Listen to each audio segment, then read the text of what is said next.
about the youth. It's all about the youth. The youth them of today. Their role in this society, the part they're gonna play. It's all about the youth. The youth them of today.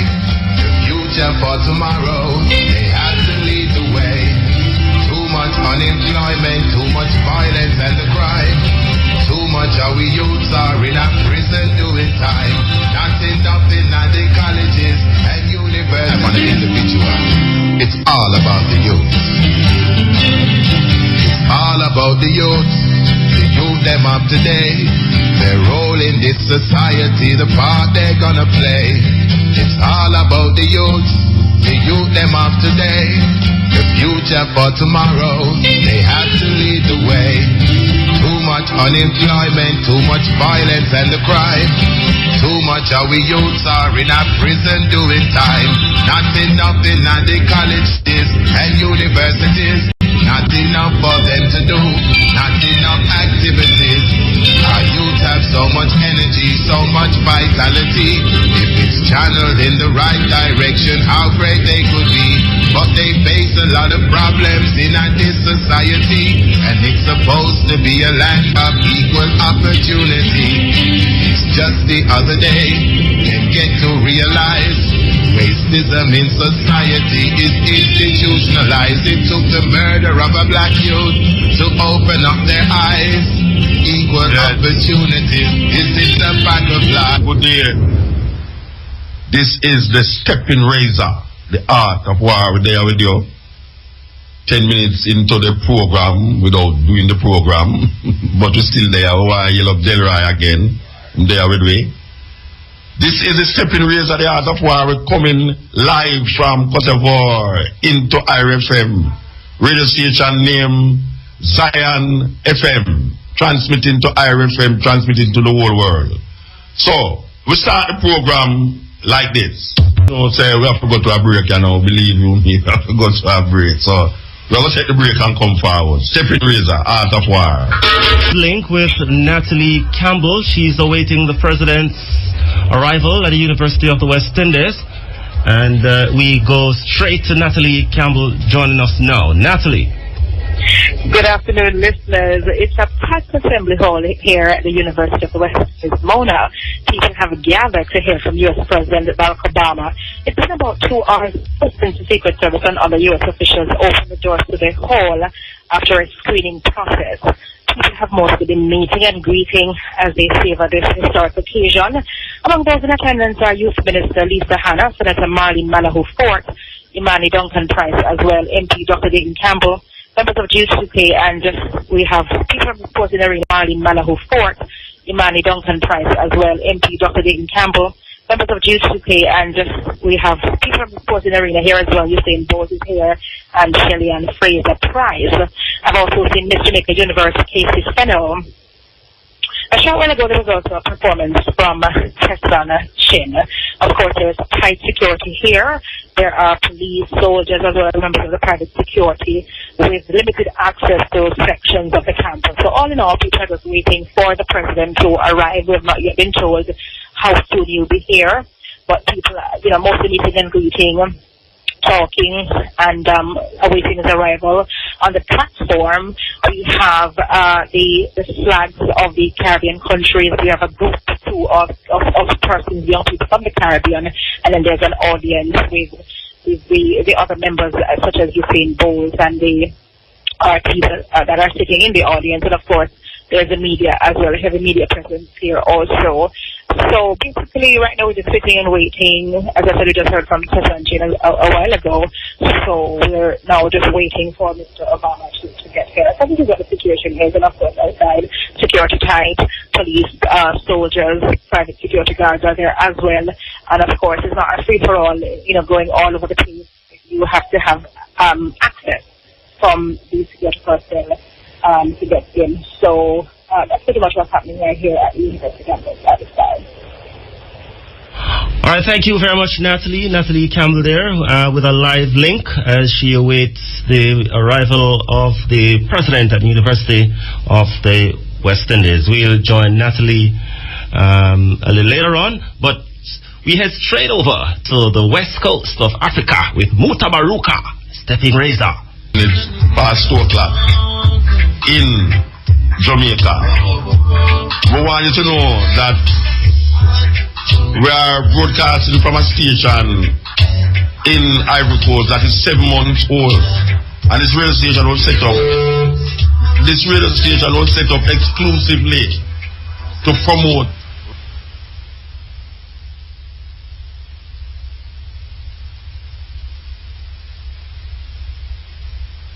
Irie FM, I the lick that.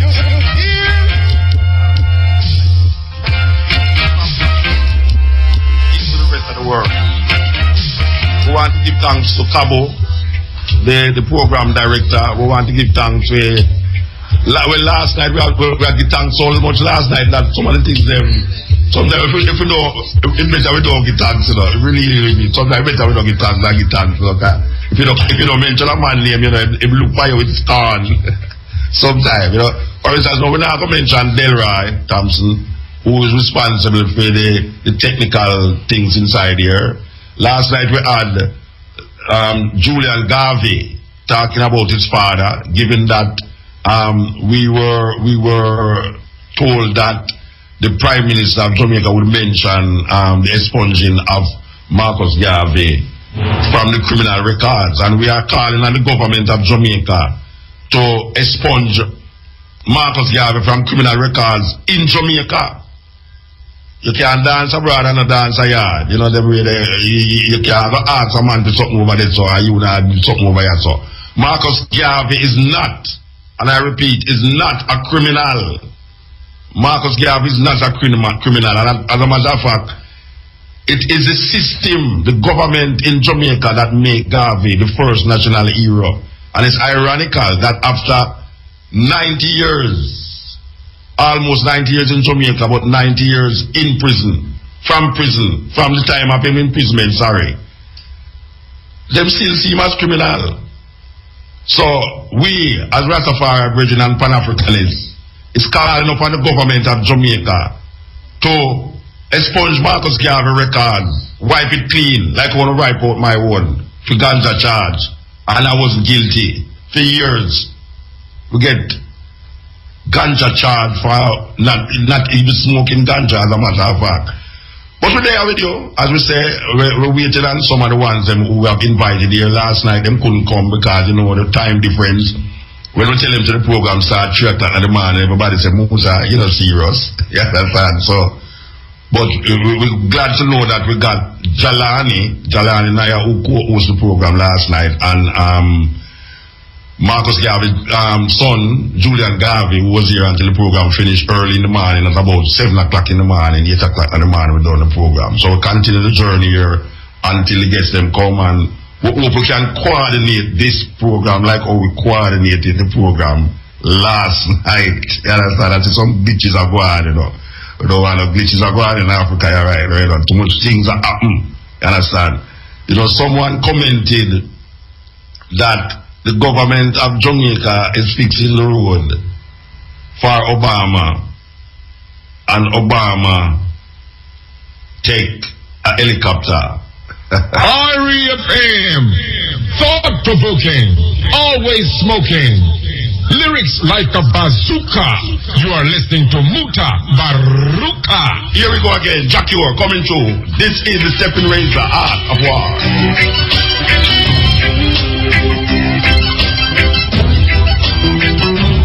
The news and the sports are coming up in a Jamaica soon.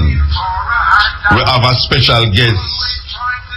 We have a special guest in the studio with me, where we know for years. The first time we go to Anguilla, she was a teacher, Rastafari teacher in Anguilla, and she invited me down there to talk, and that was the end of my career in Anguilla and her teaching in Anguilla. So we want to hear up.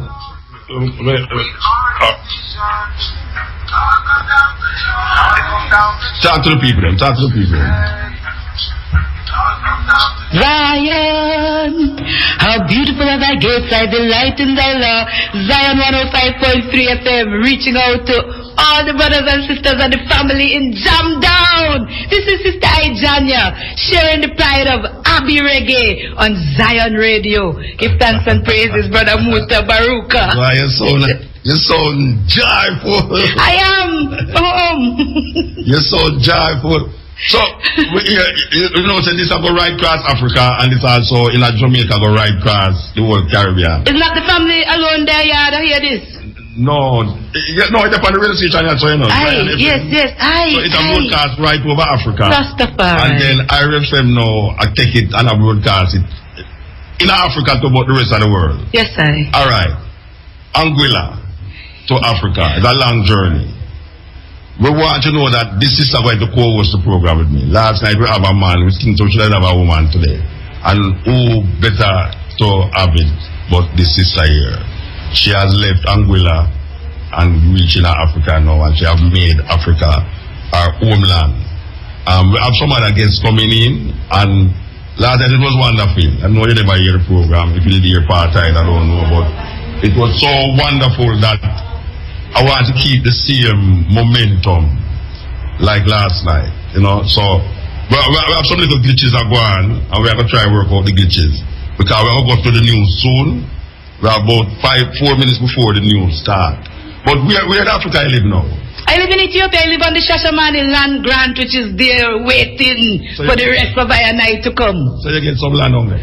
I have a piece of land on, on which I intend to put a house. It is not problem free, but it is not problematic either. It's not problematic.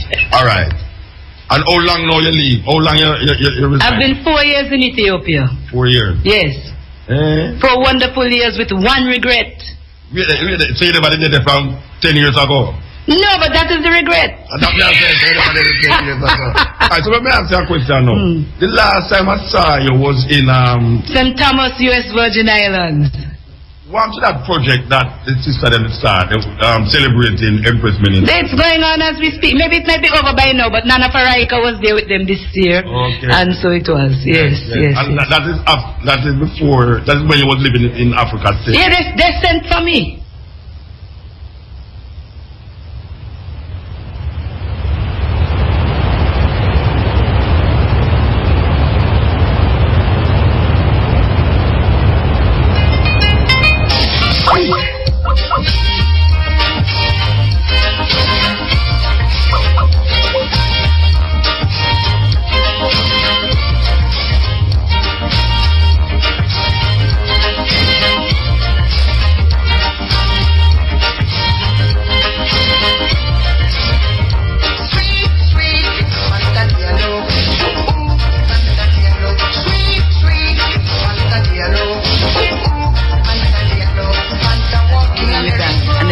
Something here with reggae music in the Eastern Caribbean. Alright, we have 2 minutes before the news in Jamaica. Explain to the Jamaican people and the people in Africa. What is the Holy Pibi?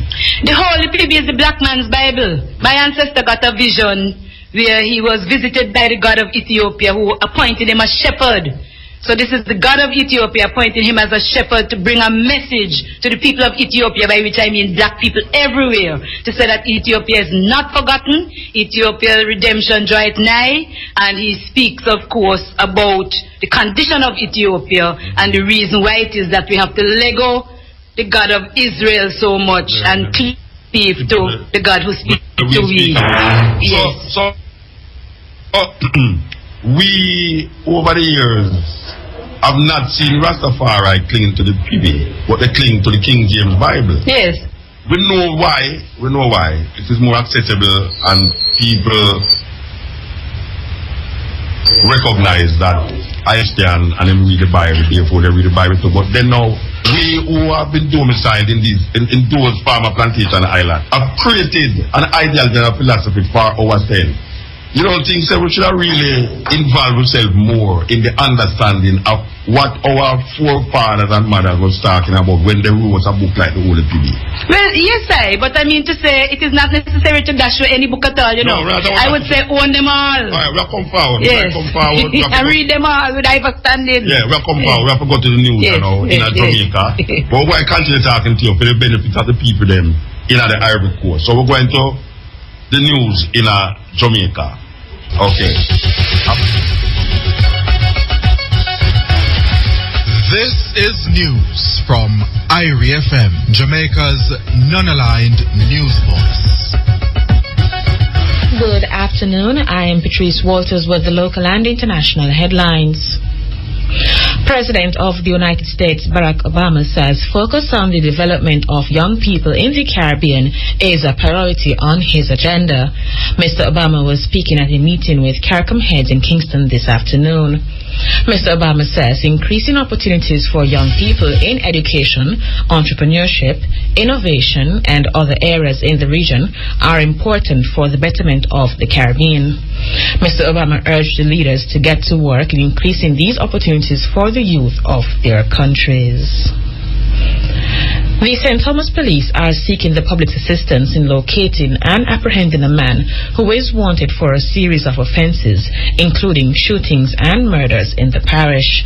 The police are also asking Marlon Perry, otherwise called Duppyfin, to turn himself into the Morant Bay Police or the nearest police station.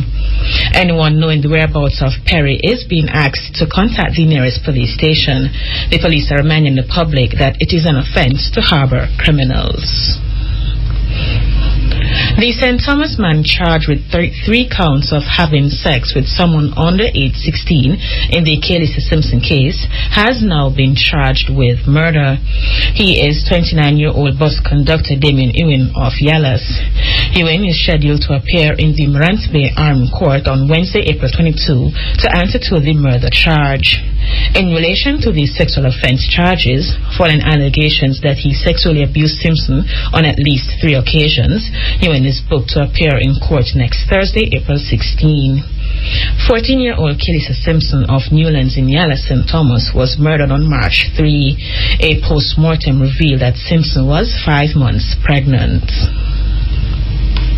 In news overseas, a South Carolina police officer charged with murder after shooting an unarmed man in the back had a prior complaint made against him about using force. The police are reinvestigating Michael Slager's use of a stun gun on Mario Givens in 2013. Mr. Slager was charged with the murder of Walter Scott after a video of Saturday's fatal shooting emerged. The man who shot the video says he saw the 2 men having a scuffle on the ground before Mr. Scott ran away. Mr. Slager was fired by the North Charleston Police Department following the murder charge. He has been held without bail and faces up to life in prison if convicted of murder. Finally, a gunman has been arrested after he shot dead 3 people at the Palace of Justice in the Italian city of Milan. A 4th person was found dead at the court from an apparent heart attack. The suspect was reportedly a defendant in a bankruptcy case. He was arrested in a Milan suburb after fleeing the scene on a motorbike. The letter is said to include his former lawyer and a bankruptcy court judge. The shooting has prompted scrutiny of security procedures at the courthouse. Those were the local and international headlines. Major news is next at 5:45. From the RFM newsroom, I'm Patrice Walters. That was news from Irie FM, Jamaica's non-aligned news voice.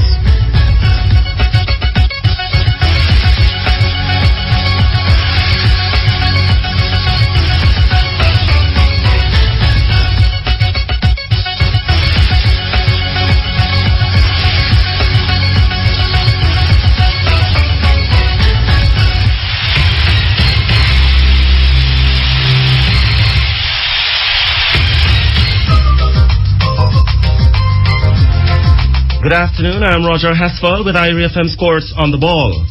2 of track and field's most decorated female sprinters, Shelley Ann Fraser Price and Veronica Campbell Brown, are down to meet over 100 meters at the Shanghai Diamond League meet on May 17.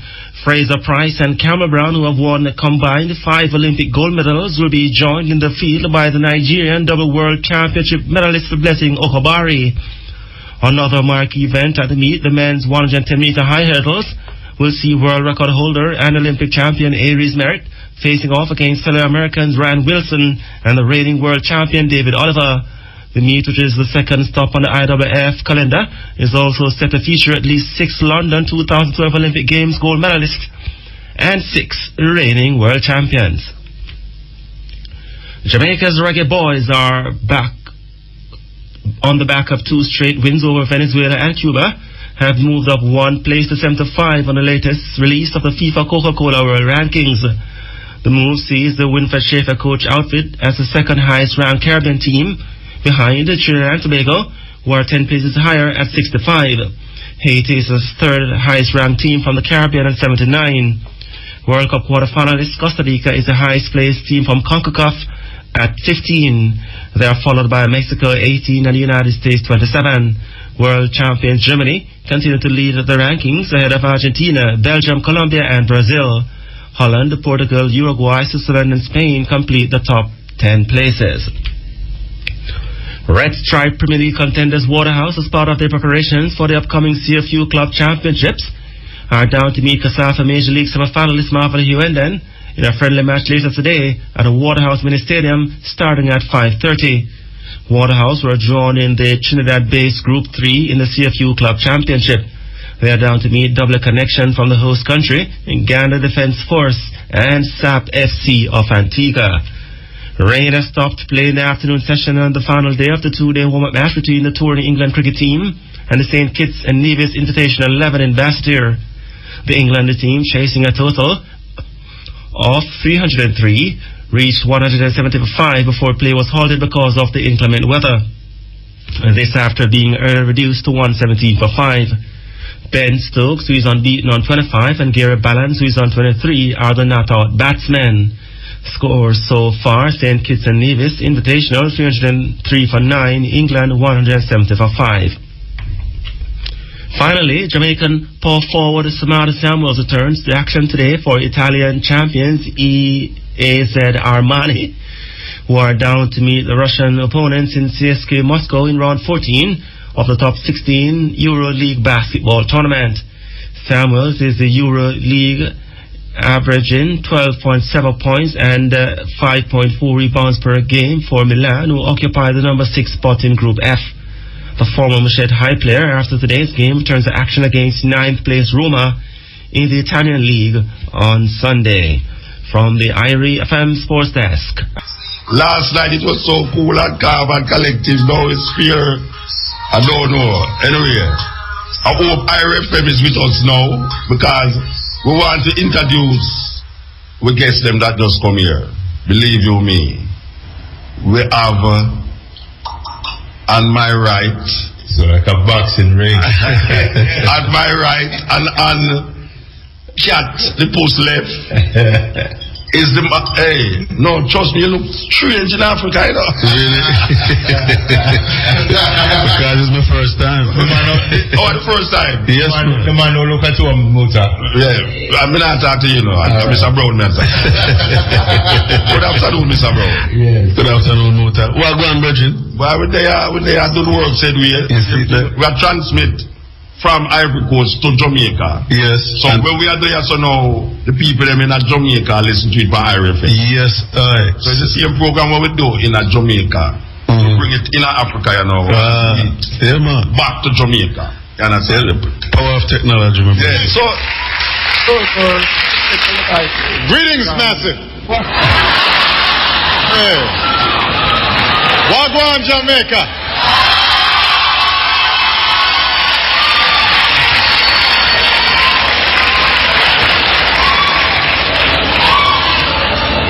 Can everybody please give Aubrey a big round of applause for the great introduction?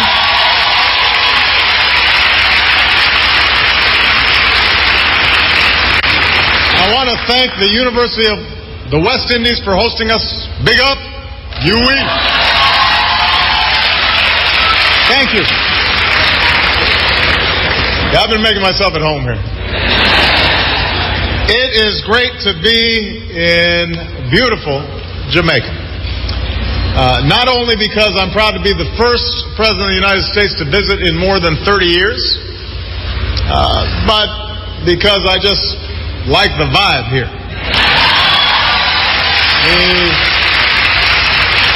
I was born on an island. and it was warm. And so I feel right at home. And I'm grateful for the warm Jamaican hospitality that I received this morning, including from Prime Minister Simpson Miller. I also had the chance to meet with leaders from across the Caribbean, where we focused on issues of shared prosperity and shared security. And tomorrow I'll meet with leaders from across the hemisphere at the Summit of the Americas in Panama. But before my trip became all business, I wanted to come here and hear from young people like you, because it is your generation who will shape the future of our countries and our region and this planet that we share, long after those of us who are currently in public service are gone from the stage. So I'm going to only speak for a few minutes at the top, because I'd rather spend time taking questions from you, and also because after we have a chance for our town hall, I get a chance to say hi to Usain Bolt and Shelley Ann Fraser-Price. And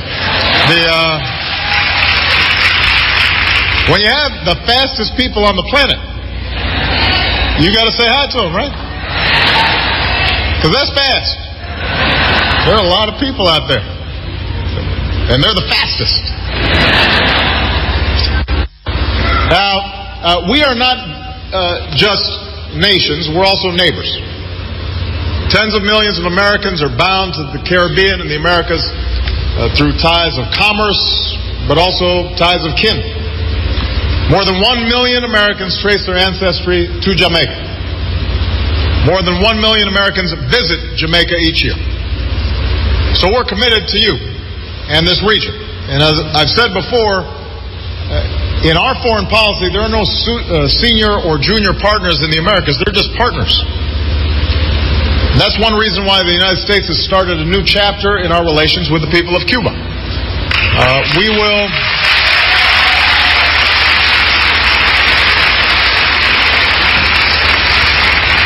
We will continue to have differences with the Cuban government, but we don't want to be imprisoned by the past. When something doesn't work for 50 years, you don't just keep on doing it, you try something new. And we are as committed as ever to supporting human rights and political freedom in Cuba and around the world. But I believe that engagement is a more powerful force than isolation. And the changes we are making can help improve the lives of the Cuban people. And I also believe that this new beginning will be good for the United States and the entire hemisphere. My point is, I believe we can move past some of the old debates that so often define the region and move forward in a way that benefits your generation with new thinking. An energetic, impatient, dynamic, and diverse generation that you represent, both in the United States and across the hemisphere. More than 100 million people in Latin America and the Caribbean are between the ages of 15 and 24. Most of the region is under 35. And what gives me so much hope about your generation is that you're more interested in the hard work of waging peace than resorting to the quick impulse of conflict. You're more interested in the hard work of building prosperity through entrepreneurship, not cronyism or corruption.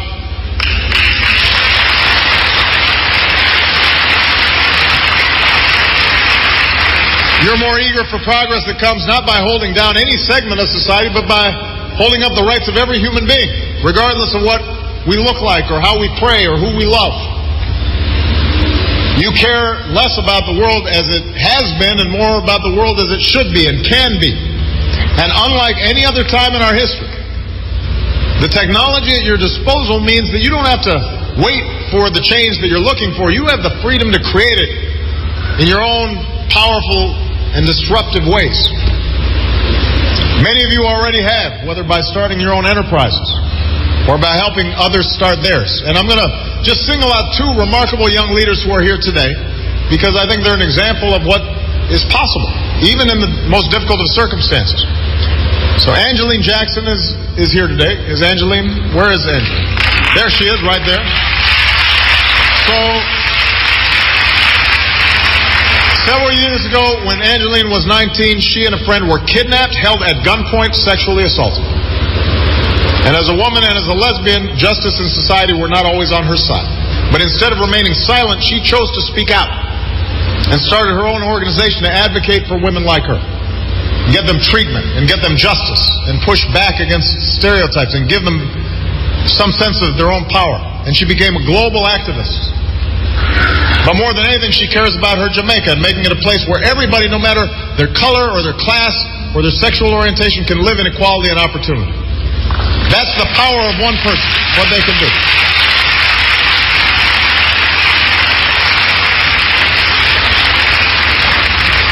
Jerome Cowens grew up in a tough part of Kingston. Where's Jerome?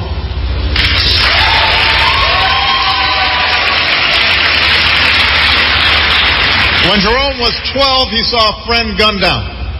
When he looked at the shooters, he said, I realized that wasn't a life I wanted to live. They had expensive machinery, but they had nothing else. So at the ripe old age of 13, he founded a youth group to help others like him stay on the right path. And he started small with only 6 people, but they had one big thing in common, and they believed that change was possible.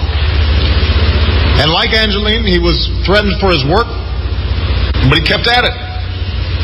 And he said, things won't get any better if no one does anything. And today, the Lead Youth Club he started has 6 chapters, including one in Colombia. His work has taken him to 5 continents. Last year, he became the first Jamaican to receive the Nelson Mandela Innovation Award. He's just 25 years old.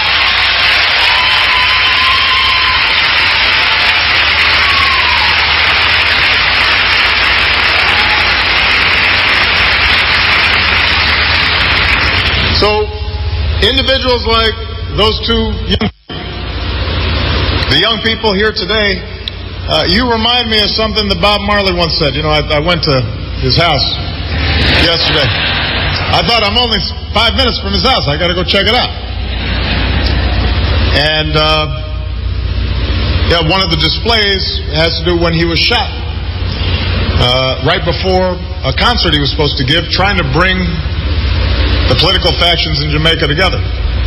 And he was treated for his wounds, and he went ahead with the program, went ahead with the show. And somebody asked, well, why would you do that? He said, the people who are trying to make this world worse are not taking the day off. Why should I? Why should I?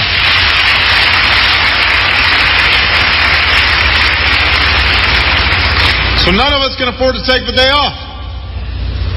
And I want you to have every chance, every tool you need to make this world better. So, today I'm announcing nearly $70 million in U.S. investments in education, training, and employment programs for our young people throughout Latin America and the Caribbean.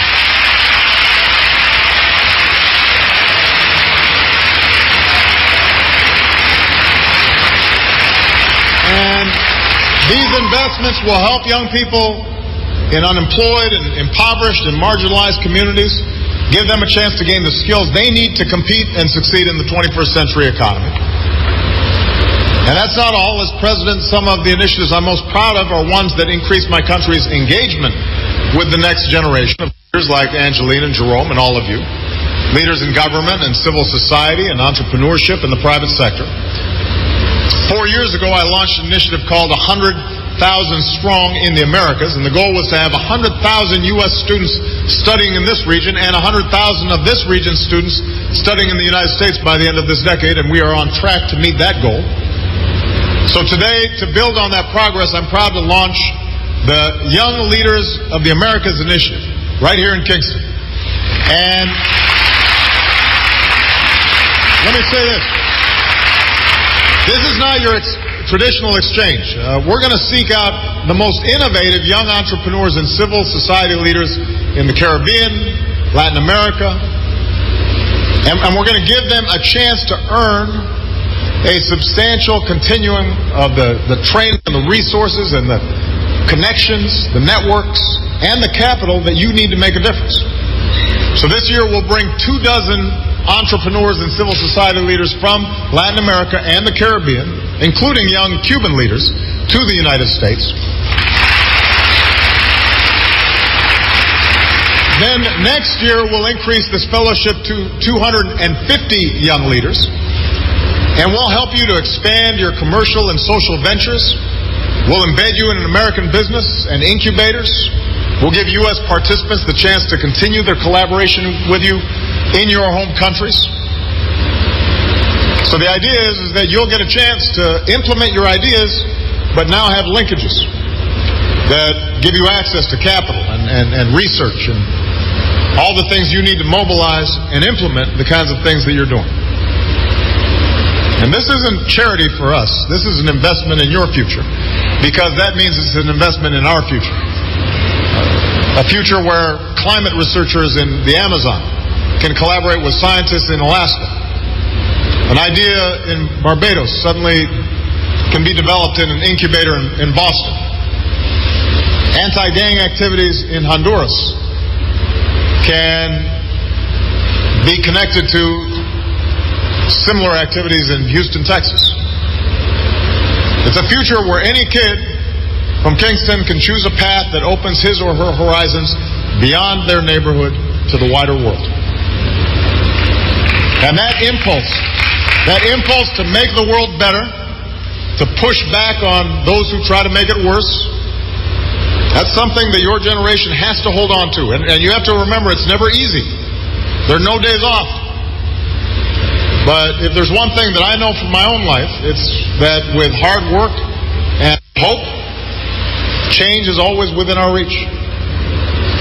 Now, the Jamaican-American poet Claude McKay, who was a central figure of the Harlem Renaissance, once wrote something along those lines. We must strive on to gain the height, although it may not be in sight, as long as we've got young strivers like you.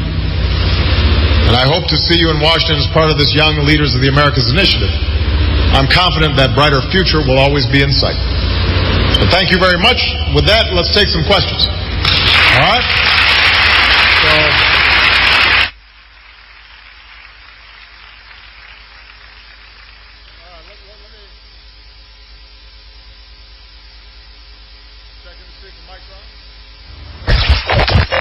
Not yet. Testing.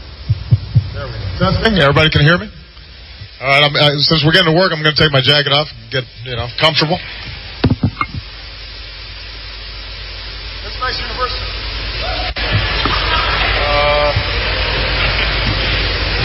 All right. There are no rules to this except that there are people with microphones in the audience, so wait for them to come when I call on you. We're going to go boy, girl, so everybody gets a chance. So it's fair. And before your question, please introduce yourself and tell us where you are from. Okay? And try to keep your question or comment relatively short so we can get more questions or comments in. Okay? We will start with this young lady right here in the white blouse.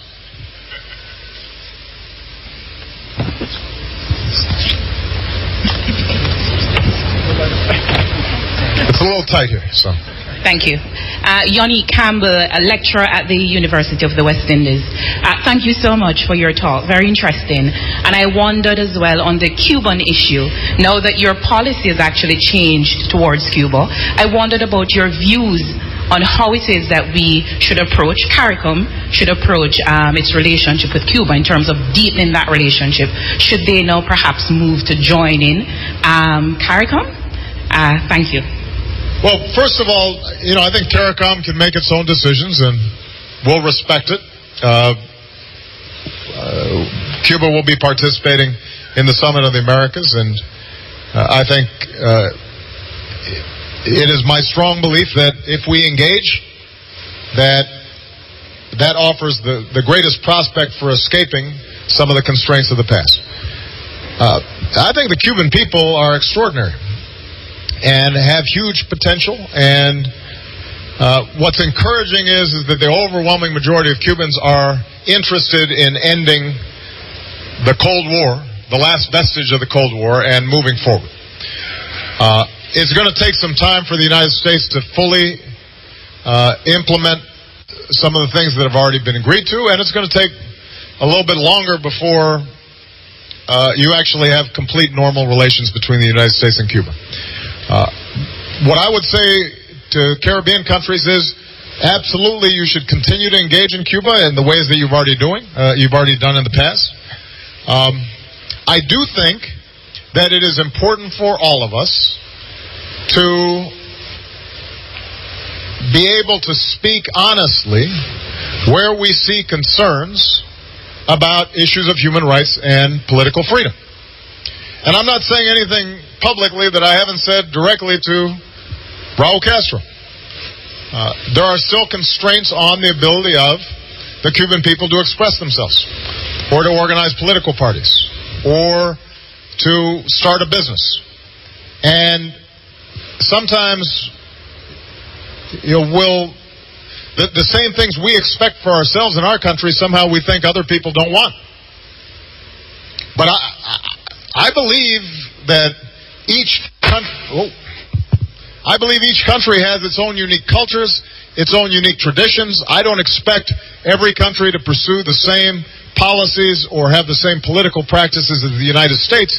And I am certainly aware of the flaws that exist in our own country that we have to fix. But I do believe there are certain principles that are universal. I think that all people want basic dignity and want basic freedom and want to be able to worship as they please without being discriminated against, or they should be able to speak their mind about an important issue pertaining to their community without being arrested. And so wherever we see that, we try to speak out.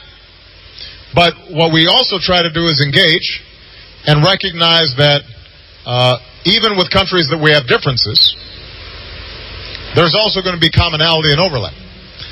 And the United States and Cuba should both have an interest in dealing with climate change, for example, because when the oceans start lapping up on Miami or on Havana, nobody's going to distinguish, well, where did they stand on this or that ideological issue. And so we have to find where are there areas of cooperation, but I will continue to try to be consistent in speaking out on behalf of the issues that are important to all people, not just some. Okay, good. All right, it's a gentleman's turn. This gentleman right here, he looks very serious. He's got glasses, looking sharp. Plus, he's got a copy of my book, so. Thank you very much, sir. He's clearly a wise Thank you very much. My name is Chef Brian Lumley. I'm a young Jamaican chef here, and I own a restaurant, 689 by Brian Lumley. Just saying. My question to you, I'm going to stay a little bit off the politics for a bit, and I've witnessed your journey a lot, and the question is kind of two-part. If you could go back and give yourself one piece of advice before the start of your 2008 term, what would it be? And the second part is, could you sign this book when you're finished? Thank you very much. I'll sign the book. So the question was, for those who couldn't hear, if I were to go back and give myself advice before I started 2008, what would the advice be? I suppose I could have started dyeing my hair earlier, so then people wouldn't say, "Man, he's getting old." Probably, you're going like this. At least I got hair, man. I'm teasing you. I'm messing with you.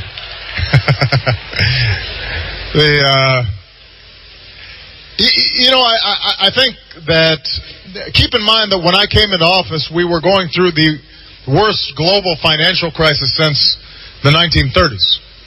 And so we had to make a series of decisions very quickly, many of which were unpopular.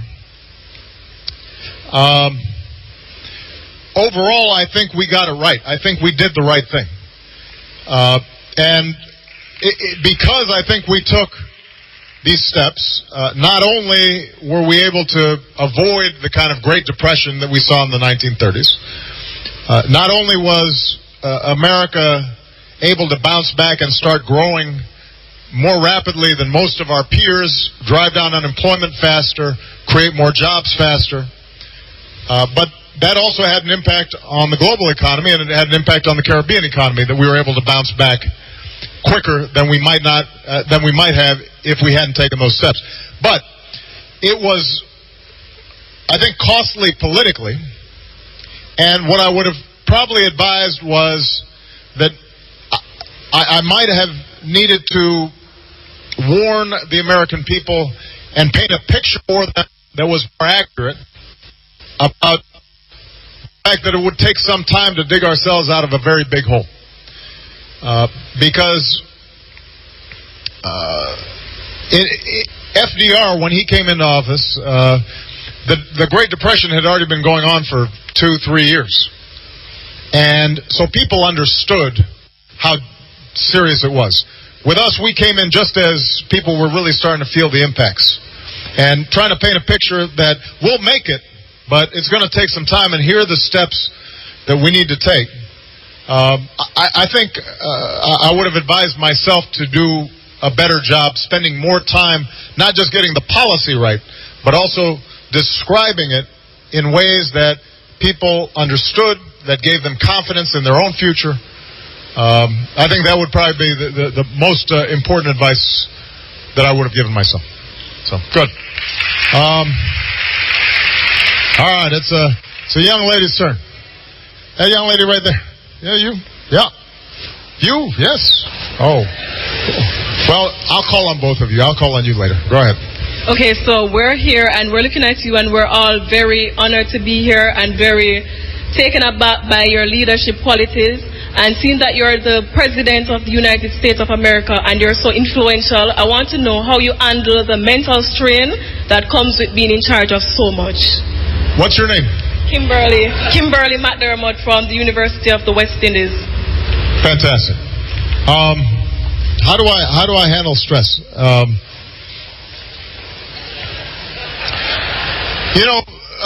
be honest with you. One of the things that happens as you get older is you start appreciating both your strengths and your weaknesses. Hopefully, you gain a little wisdom about what you're good at and what you're not. And Michelle can give you a long list of things I'm not good at. But one thing that I've always had, which has served me well, is a pretty good temperament. And I attribute that partly from growing up on an island with trade winds and beaches, and it makes you calm. But I try not to get too high when things are going well, so that I don't get too low when things are going badly. And try to keep a long view of how the process of social change takes place, and how the trajectory of your own life is going to proceed. We get caught up in the day-to-day so much. And it's interesting now when I'm talking to my daughters, and, if somebody said something at school, or there's, I didn't do quite as well on that test as I wanted. And you want them to take it seriously, but you also want to say to them, you know what, this too shall pass. I promise you, 3 months from now, much less 30 years from now, you will not remember. And so I think that trying to keep your eye on the prize of where it is that you want to go, and not be discouraged or overly impressed with yourself on a day-to-day basis, I think is very important. And then you have to get some exercise in the morning. I don't run as fast as these folks, but I get a little exercise, which does help in terms of stress relief. All right, it's a gentleman's turn. Let's see. Somebody from this side. This young man right here in the sharp-looking checkered shirt.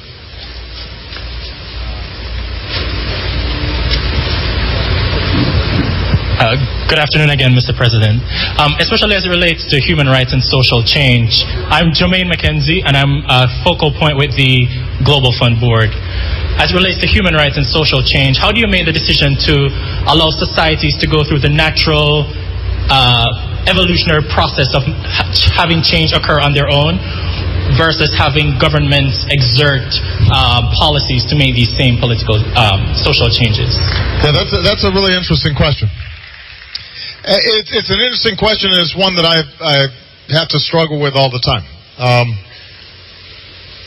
Every society, as I said, is at a different phase in development, in their own history. They have different cultural traditions. And so the way I think about it is that the United States has certain core values and principles that we believe deeply in. And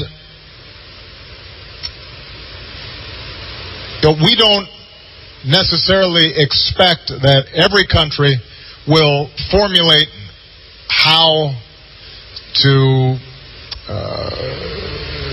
secure those ideals and those principles.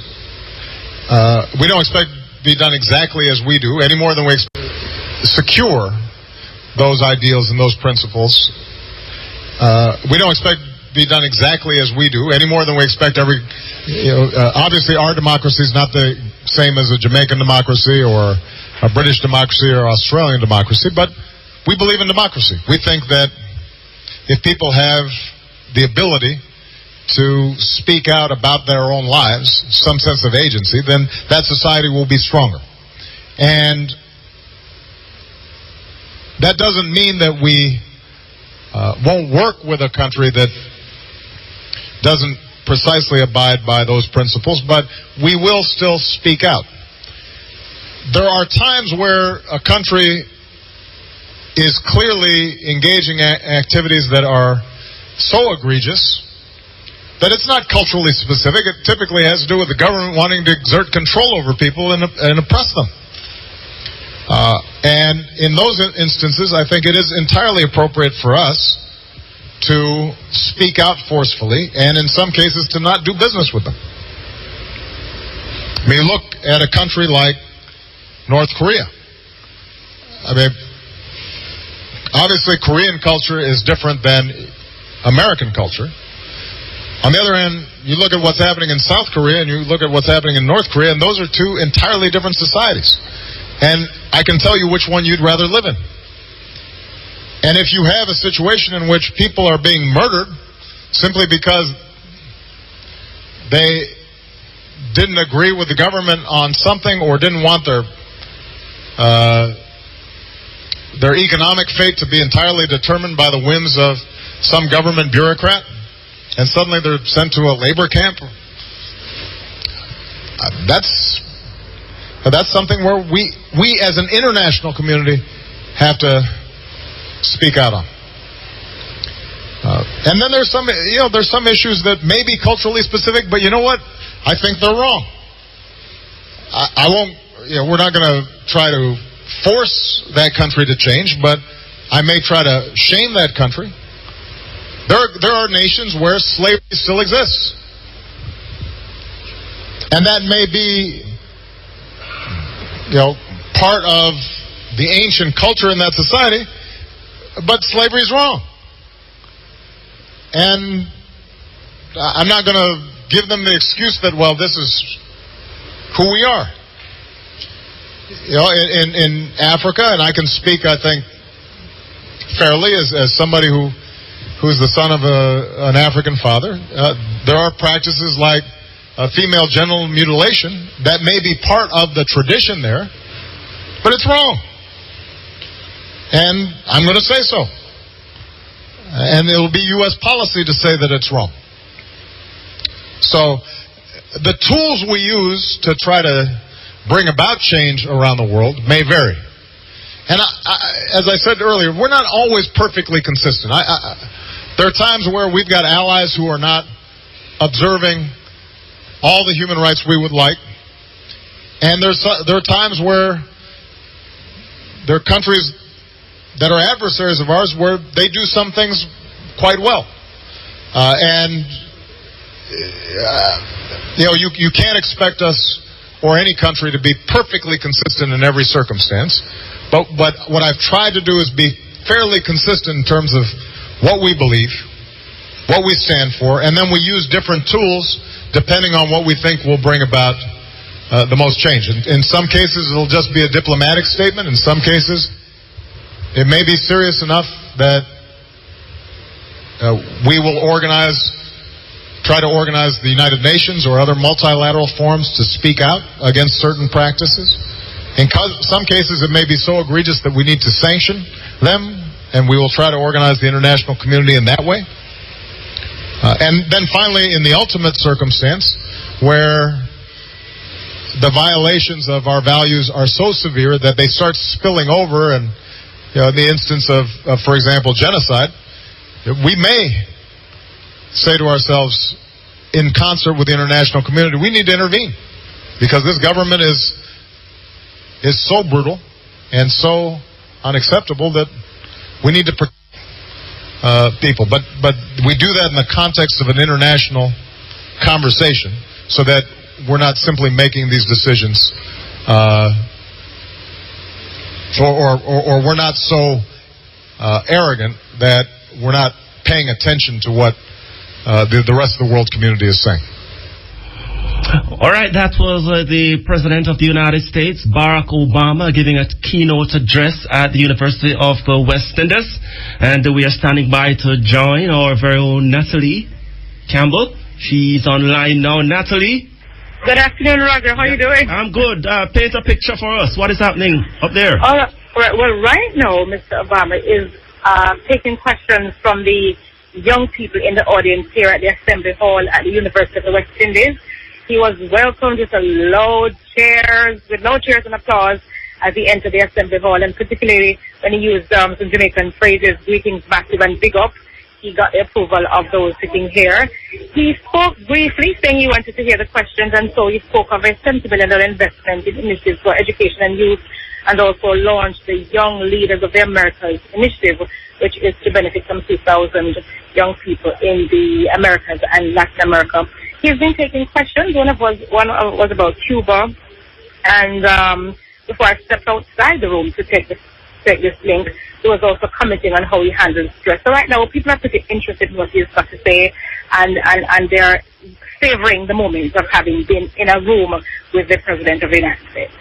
All right, thank you very much, Natalie. And of course, we are listening to the Stepping Razor with Mutabaruka, and we head straight over to the West African coast of Côte d'Ivoire. Mutabaruka, the Stepping Razor. But we think that it's so ironical that at this moment in time we could broadcast that to the people them here. And it was so ironical that last night we were talking about the expunging of Marcus Garvey criminal record, and Marcus Garvey's son, Julius Garvey, was in the studio and we was discussing it. So we were talking to Brown before we leave. As in AJ. And then we say, on my right is Mr. Brown, and it's on the left of the post. And on the right of the post is Mr. Daly. Mr. Daly, this is the three of the Third World Group that is here to participate in the Abbey Reggae Festival and Conference. Good afternoon, Mr. Kaur. How are you, sir? Tiger is fine. I don't know what happened to the post, but the Tiger is all right. Tiger is good. Yes. And I know this, well, about 30 years ago, we make a journey to Nigeria, and every year you follow me after to Nigeria, Third World. Yeah, well, I'm not sure what you're referring to. Remember when I go to Nigeria 30 years ago? Yeah, we went right after Triton. Right after Triton. We went to 1982. After me, go man. Don't use me as reference point about it. Complicated. Yes. Yeah. I know that's complicated, man. We're free to complicate on me, man. All right, sir. I appreciate that. And then we have Mr. Daly, the bass player, the original bass player. The man not get old at all. Oh. Eh? Where you say I'm tell you say you get old? No. Now you look see everywhere, man. You look see everywhere. So you do, Mr. Daly? Well, I'm very privileged to sit on the motherland writer, so when you broadcast your thing, because they know how significant it is. But Mutabaruka has been like the root of the Jamaican voice, you know what I mean? And for the right to send to the Ivory Coast now and put in a chat, you believe me? And I transmit it to Jamaica. Yeah, we don't take this lightly, you know. Yes, it's technology, but guess what happened? Yes. We'll give it, you know. Advanced technology. Of course. Yes, you have to use it as our disposal. Now, the sister here, I know you might not know her. I want her to introduce herself to these musicians par excellence. Well, I know I joined a long time. You know I joined? Yes, Anguilla thing. Anguilla, yeah. We know the puss too. Somebody let the puss out of the bag. Yeah, let the puss out of the bag. Yeah, I'm Alexander Christian, and today I've been introduced in Ivory Coast, Cote d'Ivoire, as a descendant of Robert Atliai Rogers. So right now, I have to kind of represent, you know. So tell them who is, I mean, I know I said that before, but since we did have this long speech by Obama, it might knock out of the people them in. Remind the people them who is speaking of. If you ever go to a Rastafari gathering anywhere of any significance, they will say something called the creed. Nowadays we begin it with the opening lines of the creed come from Psalm 68. Princes and princesses must come out of Egypt. Ethiopia shall spread. Well, the rest of that come from a book named The Holy Pibi, where it is published as The Shepherd's Prayer by Atliai. By the way, these brethren here just come from Anguilla. So the circle of clothes every which way. Yes. That man, in 1924, published a book named The Holy Pibi, which rapidly became known in the black world as the black man's Bible. And essentially it was a vision where the God of Ethiopia appeared to this man and appointed him as a shepherd for the suffering posterities of Ethiopia. And in the book there's a question about the relationship between the biblical Christ and him and so. Because we have many Christs, you know. And he was... one of them. Yes. And so he said, well, the biblical Christ come for the children of Israel, and the Almighty speak to him to speak to we. So that is who I am, Rastafari. Very profound, sister. And she's living in Ethiopia at this moment. Yes, for the past 4 years. Where I probably would not have heard President Obama. Abi Reggae! Yeah, Abi Reggae. Abi Reggae has presented something glorious here. But let me talk about this festival here, because you know, it's such a magnified and huge festival that they had to actually start on a radio station to coincide with this festival here. And this is the radio station that come out of this. 2 years ago, they came to Jamaica and say they want to do a festival 2 years, in the next 2 years. But they want to start a radio station first. 7 months ago, this is the radio station. We got contact and say, yeah, you know, if we come to this festival, would I like broadcast from IRFM, not just talking on a tape and a telephone, but doing the program that we do. Same way how we do it in Jamaica, the two program them. And this is the manifestation of it, and we feel good about it. Yeah, great. All right. Without a doubt. Third World perform, when Third World perform again, tomorrow night. Yes. And you have your cello ready and tune up on it. I don't tune up yet, but it's ready. So, which part of my bridge in there? My Congo player, this Ruppy.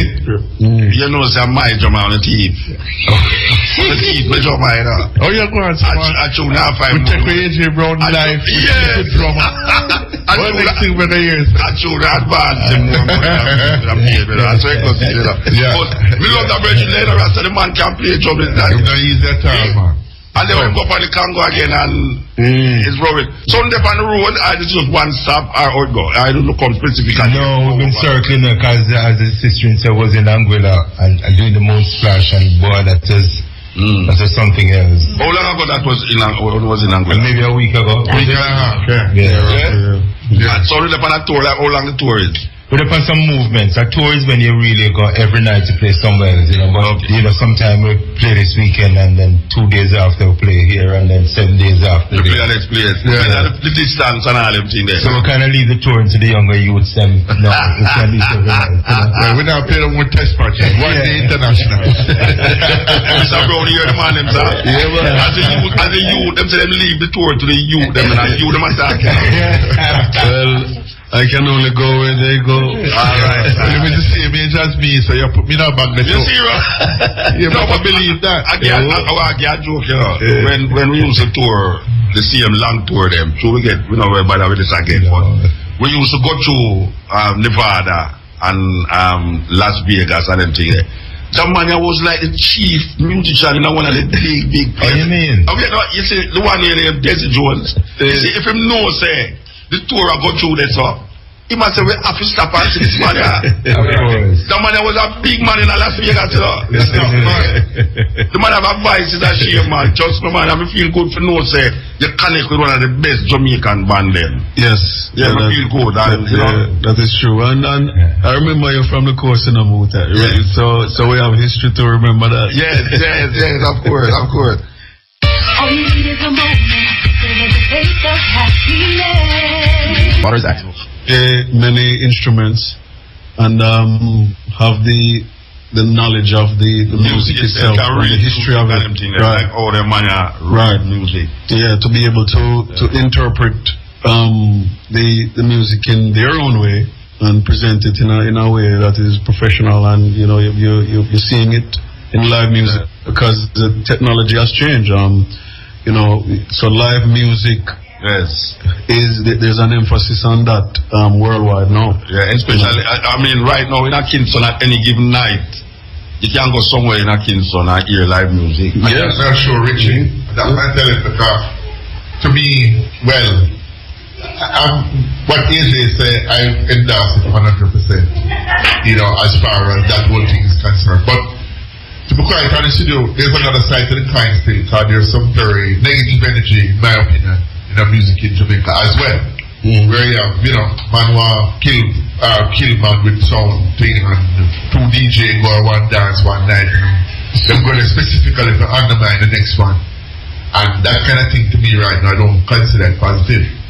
But I feel that what I'm seeing with like Raging Fire and Chronics and them youth that were dealing with it is so much more strong than even that negative side that you know, it's that people weren't really talking about it too tough still. You know, there's some very positive dancehall as well. Not everything is negative. So yeah, well, if I dancehall music, I listen to and I have some of them I just come with and play, but we have to select meticulously. We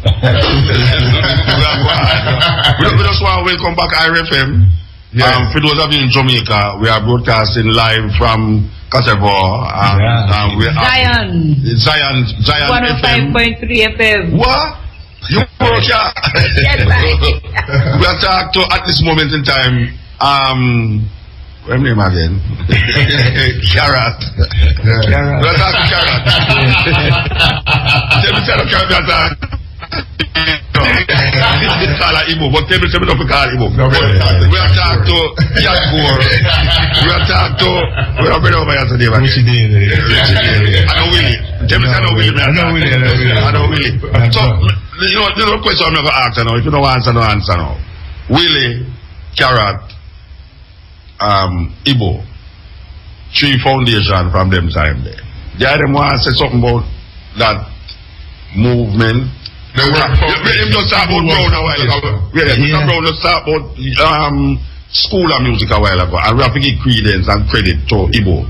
Igbo is one of them man that were really train the youth them and bring them forward. Yeah, man, and get full respect. Full respect. Right. No, let me say something. The foundation of third world music and the concept of third world band, Igbo have a strong part to play inside it. You know, discount that at any time. Yes. And even Willie Stewart too, the drummer. Yeah. Major contribution. But we just show you that's not foundation. Foundation man is myself, Prilly Hamilton. Yeah, we know Mr. Daly was still on my song. Igbo Cooper. Yes. Named Carl was to play drums. But Colonel Marshall came shortly after. Yeah, as the drummer. Yeah. Can we go with Zappo after Zappo before? He went with Zappo after. Okay. So that would have happened pre-Willie. You understand? I'm pre-Monroe. Alright. Yeah. We want to go back to where we just hear, come out of the music now and come back to where we just hear the speech. For those of you in Jamaica who don't know, we did broadcast the speech of Obama live on the radio in Caterpillar, that the people in Caterpillar could listen to what was taking place in Jamaica. We have we'll always smile at man. Sweet though, isn't it? What do you think over here? Tell me what you think over here. Agenda is, Obama is busy advancing his agenda. I am here as Rastafari to advance I and I own. All right. He spoke as I would have expected him to speak. The issues or innovations he highlighted were of interest but of no surprise. And let's put it like this. What Obama did in terms of getting into office in the first instance and that use of technology, I was reflecting on how it is that we kind of echoing that here. But this whole experience of Abbey Reggae and why we are all here is nothing accidental about it at all. And I just feel like it's a circle. I just have that feeling of somehow we are in the business of closing a circle. I feel so too. I feel so too because I was saying last night on the program that one of my real dreams when I do Cutting Edge was to say, I wonder if we could have really put Cutting Edge, broadcast it live from Africa, not through a telephone in my ears, but actually the exact things we're doing at the studio, Irie, we do it yourself. And here it is, we have to do the exact thing we would have doing at the studio, Irie, and we have broadcast it in Africa and in Jamaica at the same time. Of course, real time. Abbey Reggae. Abbey Reggae. Zion Radio. Wait. It sounds like you have shares right now. Try to come and not just say it. Well, I hope they realize that by the time we're done. No, but look, the symbolism of it, when you think of the purpose. Remember now, I live in Ethiopia now, Holy Mount Zion that. And I come west, and I find that I haven't left Zion. Rastafari. Are you still there? You're still in a Zion. Precisely. Yes, as a reggae station, say, Zion Radio. And it's really interesting to hear some ones in West Africa give a station a name where Rastafari here continuously. And also livicate the whole radio station to the promotion of Rastafari and reggae. It's amazing. I find it very amazing. No. You know, say that them create a station to promote reggae and Rasta. That's great. Yeah, and this festival is also to promote reggae and Rasta. Because the brethren was supposed to here, I don't know why I'm not here still. But is what them tell me is that watch a man, you go to Rasta-Tam and you see this big festival in Europe. White people are doing it. Then why we as Africans can't do it? And the man them just put them mouth where the money is. Yeah, but there's another great thing to know, Muta. Yeah. Is that, for me personally, I don't want to speak about all the territory, is that we get a chance to actually perform with a lot of African reggae acts. Oh gosh, man. Yeah, which is not a regular thing. So that is very special to me. And I want to make sure I use my ear and listen while all African acts come up. But you know, as we done here, so at the festival we're gone, you could have eat at the festival we're gone. Absolutely. Yes, this is the stepping razor, the art of war. Wow. From Africa to Jamaica, the stepping razor, the art of war, live coming to you, Zion Radio to IRFM.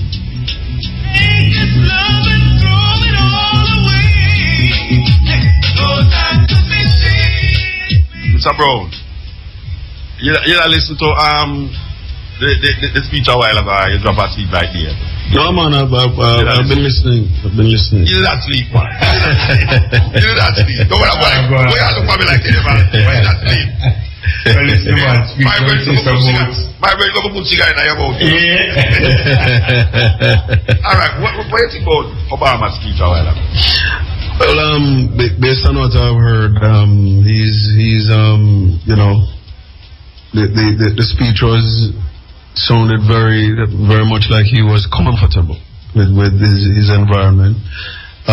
He pinpointed, a few Jamaicans who are expressing themselves in a way that shows the strength of one person and the way that one person can make a difference, which speaks to the journey that not only every human have to make or embark upon, but the purpose of each human being to our humanity, and basically he has, showed that, there's still the importance of Jamaicans who can make a difference, and also, just talk about things that he as a president has observed over the years, and taken the time to make a decision for visit Jamaica while he's in office, for pinpoint the importance of Jamaica and to him, and even though he's spending a short time, he can express himself by going to places where he wants to go. Well, not necessarily as him land last night, he went to the Bob Marley Museum. Exactly. 9 o'clock at night. Right. And I was reading an article in the Gleaner where he says he has all Bob Marley albums, which means that he's aware of what is happening, of the importance of Jamaica and what we as a nation, the strength of our nation. We have been a voice in the wilderness for years on certain issues in our region. I know, sometimes you take somebody outside for sure, really is great. Yeah. It's even like the reggae music. Sometimes you take some white guy to play the music out there.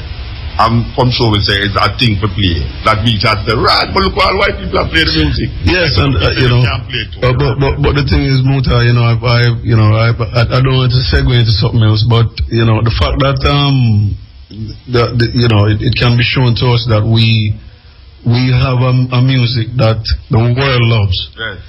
I don't understand why the government don't see that in a way where them can create ways for the world to enjoy the indigenous musicians. Well, that's what we're doing here right now in a way still. Yes, we are. By Mutabaruka from Africa. There you go. And we're opening up certain ground. But I just want to mention one thing about what the president said. He made one statement that really, really surprised me. He said that there are 1 million people in America who are either directly of Jamaican descent or have Jamaican blood in them. That's extraordinary. 1 million people. There's more Jamaicans outside of Jamaica than in Jamaica. If you check it, there's more Jamaicans outside of Jamaica than in Jamaica. Not to mention all England. Exactly. I mean, look, you know it too. Look at some place where you play and people say no Jamaican. Well, me personally witness this. When they have Finland a play, and we see pure white people in front of me. I mean, I say, wait, is there Jamaican at the house? I mean, the beautiful Jamaican words where we love. Where them say, we are the back of them, me and them say, yeah! For real. We up there straight on. So we're kind of there everywhere still. We don't know about that. I didn't realize the number was so high though. 1 million people in North America alone. That is, I wonder if Canada involved in that too.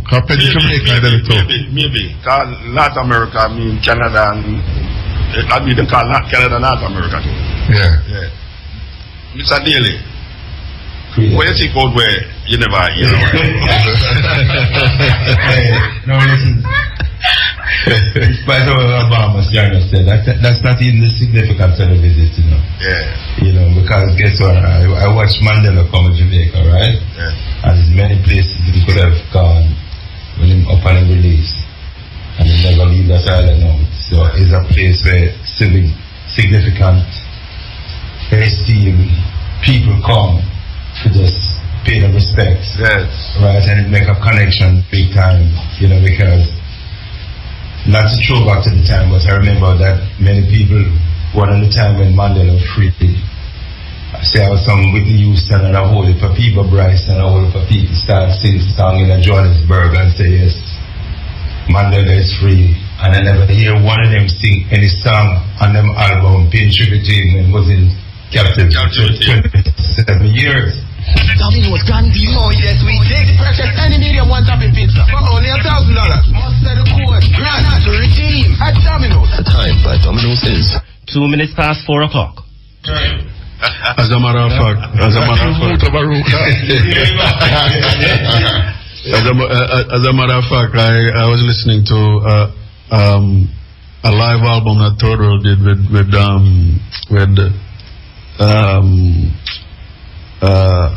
what the guitarist Santana. Yes, and Ibo made a speech say he's looking forward to the day when Mandela will be free.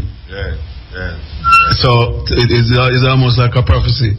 I'm one at a time that every show, every talk, every radio show, everything, I heard the name Mutabaruka from Jamaica. Yes, see, really. Mandela every night. So what is Mutabaruka going to do when he's free? You know, South Africa is the African country we go most. We go about 8 times since we started going there. And I love it very much. Yeah, I love it too. Yeah. South Africa, Durban, Cape Town, and all that. Yeah, Cape Town. Well, this is. No, this is Ethiopia. No. It's the African country. I myself.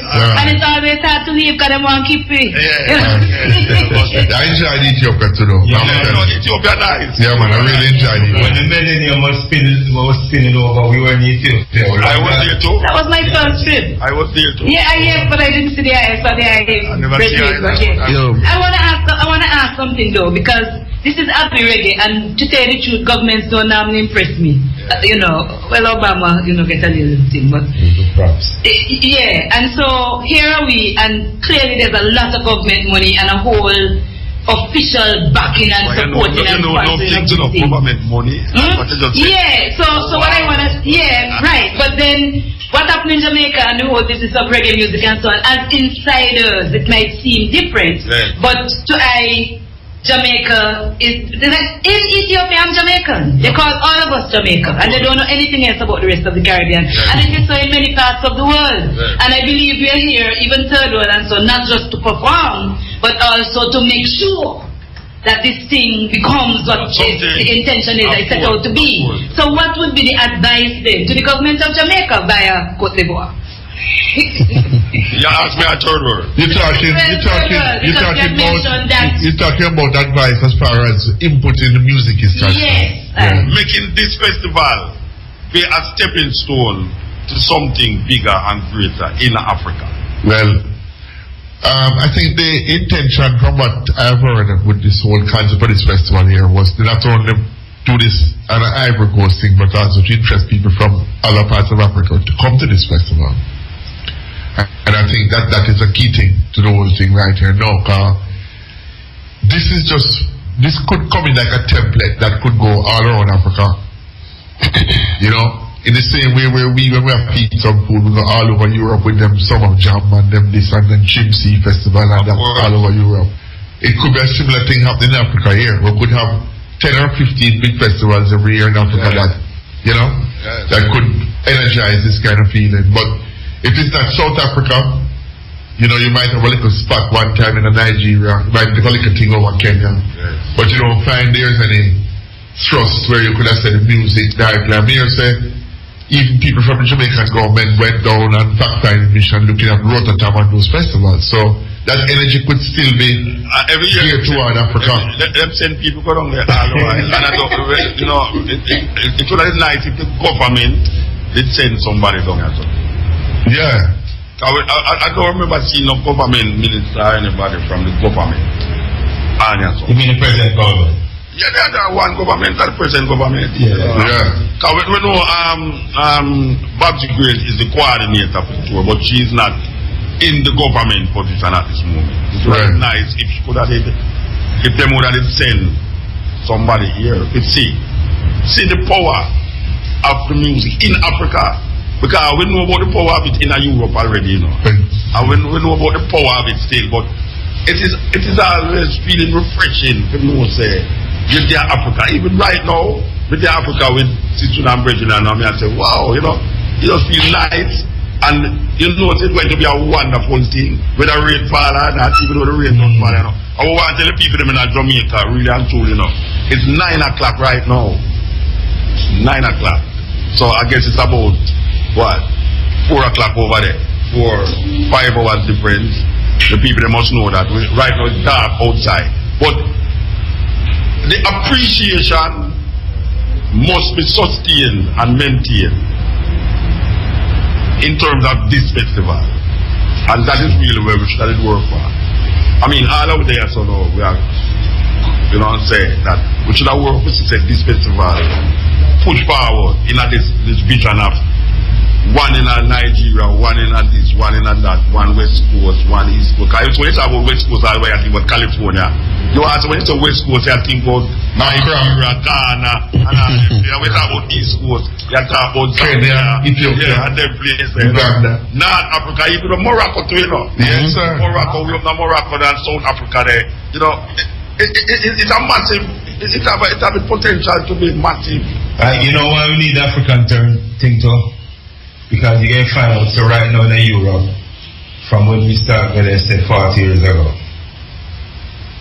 you find out so that they have developed their own reggae artists. Yes. They have copied what we have done. More power to them, kudos will not take them from them. But the intention is to really ease us out and call the music. Like when Japanese do? Yes. You know? So, yeah, we have to know that. You can say right now, we really need the support of all people, if it's a government body, to support the musician, right? And the craft that they're doing to see that we are sustaining this thing. And it's not to say benefit we as individual musicians, but it's supporting the culture that is outside and cover tourism and kindness and eat our food. Because so what them do now is also artists who have band, them and tell them artists them can't afford the band, they must come and they will get band to back them up. Our tracks. Right. That's a disgrace. Yes. And to them know some of your hungry belly too, we just run along with it. And you know what we never mind comments from the beginning, but you know, it was all about coming to Jamaica, come see with our Sunsplash, you know, because that's when we shine the best, you know. Yes. You know, our little hometown, you know. Remember Sunsplash, man? Oh, you mean? I mean, man, make the folks, make the audience come see me down in the yard, man.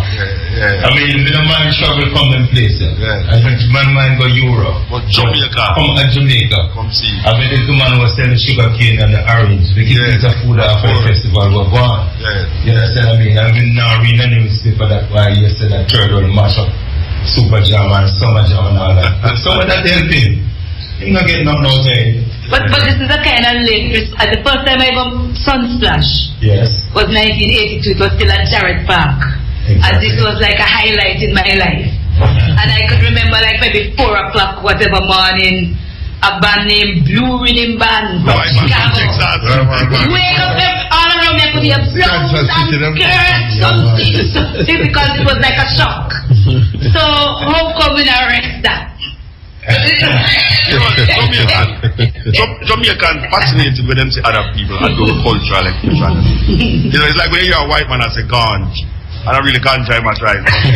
You find it very, you know, amusing. Yeah, very amusing. This is the Stepping Razor, the art of war, coming to you live from Cote d'Ivoire in the Ivory Coast, in Africa. And it is Zion. Talking about Mount Zion. Yeah, so we are telling people them in the airport that this is one of the youth them where I lead the charge in the consciousness of the reggae music. Them call it the reggae revival.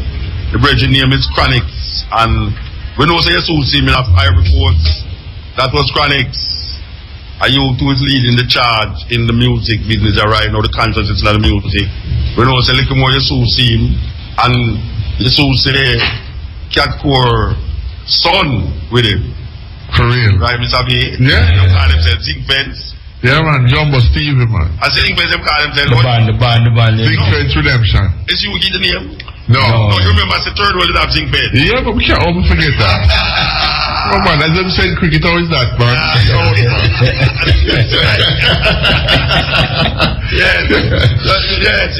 It's some youth you have to watch out for. We play 2 of them already. We come back a Pyramid. We play Ivamar now, we play Chronics, and before the program done, we're going to play some more, you know. Ethiopia, all the reggae music are going in Nigeria in terms of radio style, radio. I don't know. There's not just one radio station that I'm aware of that is English speaking. English is not the dominant language yet, and it's still the only language I speak. But I know there's Sidney Salmon, which I'm sure I know, and he has. I think there's more of a nightclub reggae scene that I don't know personally, but which comes to me one way or another. Which I'm sure I know, and he has. I think there's more of a nightclub reggae scene that I don't know personally, but which comes to me one way or another. So I can't really speak sensibly about reggae music in Ethiopia.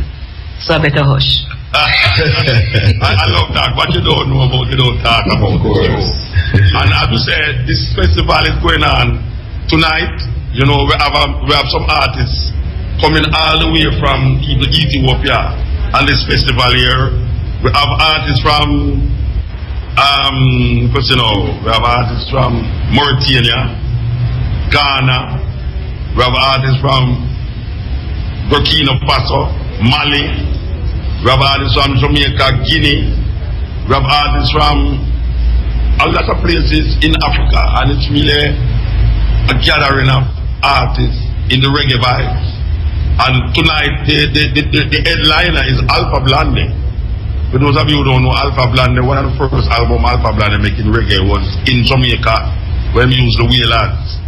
Album named Jerusalem, and make it with the Wheelers in there, and we book him up so much time all over the world that it's unbelievable. He's one of he's the biggest reggae artist outside of Jamaica from Africa. Yeah.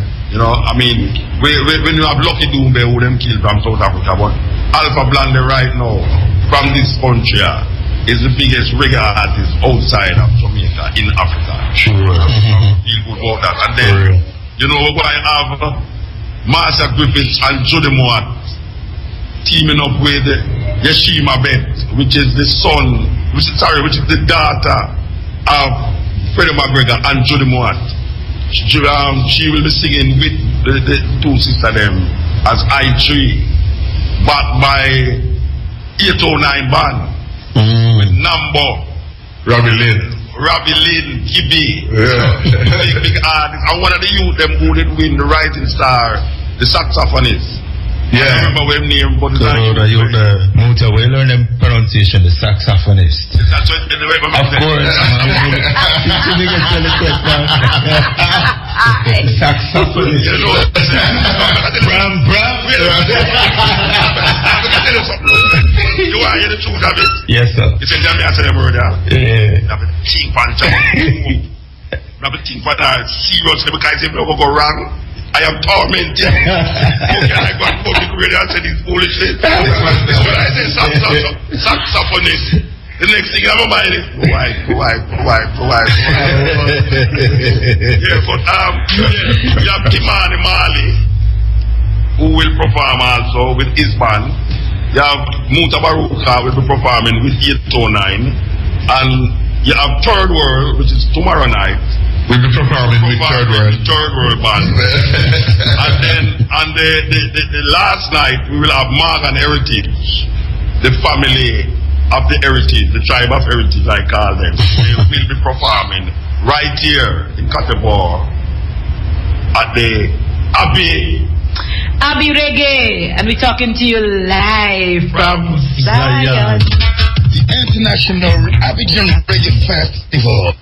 Abbey Reggae, the first edition, 9, 10, 11, 12, April 2015 at Khaled Culture. In attraction, Alpha Blondy, Morgan Heritage, Third World, I3, Kimani Marley, Jalud, Mutabaruka, and many more. Abbey Reggae, 4 days for reggae favorites. Your Rasta, don't miss. Yes, for those of you who's in confusion who we're talking to here, Johnny.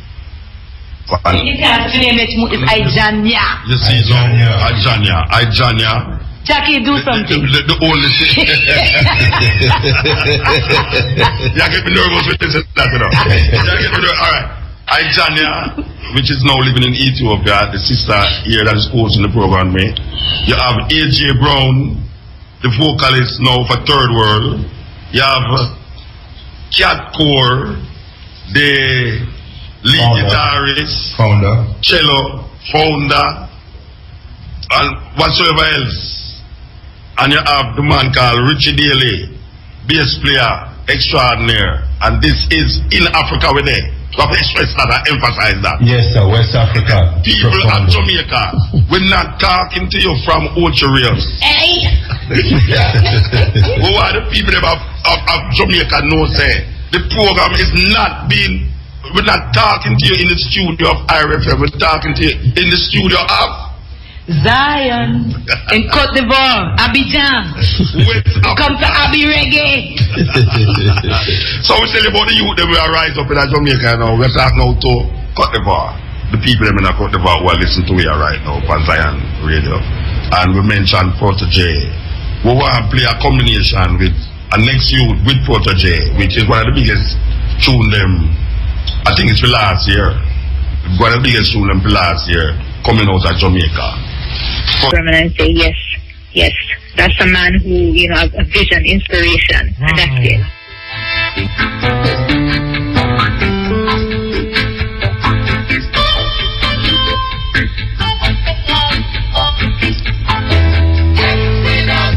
President Obama penned his appreciation in the official guest book at Jamaica House before engaging in bilateral talks with Prime Minister Portia Simpson Miller. Mr. Obama wrote, and I quote, "It is a pleasure to visit Jamaica, known for its beauty and extraordinary spirit of its people. May the deep and abiding friendship between our nations continue for generations to come." End quote. Bilateral talks with Prime Minister Portia Simpson Miller, a summit meeting with heads of government of the Caribbean community, a wreath-laying ceremony to honor veterans of World War I and World War II, and a President's Town Hall Forum with Caribbean and regional young leaders were some of the activities on the agenda for President Barack Obama before he departs Jamaica for Panama later today.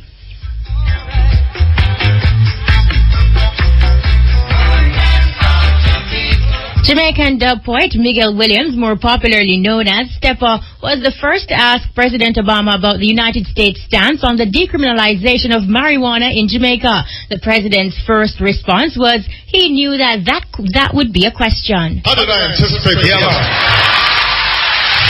I do want to separate out what are serious issues in the United States and then how that relates to our foreign policy and our interactions with the region. There are two states in the United States that have embarked on an experiment to decriminalize or legalize marijuana, Colorado and Washington State. And we will see how that experiment works its way through the process. Right now, that is not federal policy, and I do not foresee anytime soon Congress changing the law at a national basis. But I do think that if there are states that show that they are not suddenly a magnet for additional crime, that they have a strong enough public health infrastructure to push against the potential of increased addiction, then it's conceivable that will spur on a national debate. But that is going to be some time off. Several persons have taken to social media to discuss the question asked by Stepper. Tisan Chin and Agent Sasko, a.k.a. Assassin, entertained the crowd earlier today prior to Obama's arrival at the University of the West Indies. In what was not her best performance, the songstress presented Everything Reminds Me of You, Anything Is Possible, and also a rendition of Bob Marley's Redemption Song. Tisan and Agent Sasko entertained the likes of Usain Bolt, recently crowned Casey Fennell, and politicians from Jamaica and across the Caribbean. Jason J. Williams, music director, and Lenny Littlewhite are two of the well-known Jamaican film industry players who will be in attendance at the 6th annual Lignum Vitae Film Festival at the Northern Caribbean University's main campus in Mandeville on Sunday. The festival's co-founder, Judith Bodley, tells Music News that this year will continue its tradition of having a star lineup of judges. The festival has thus far seen a wide array of video submissions.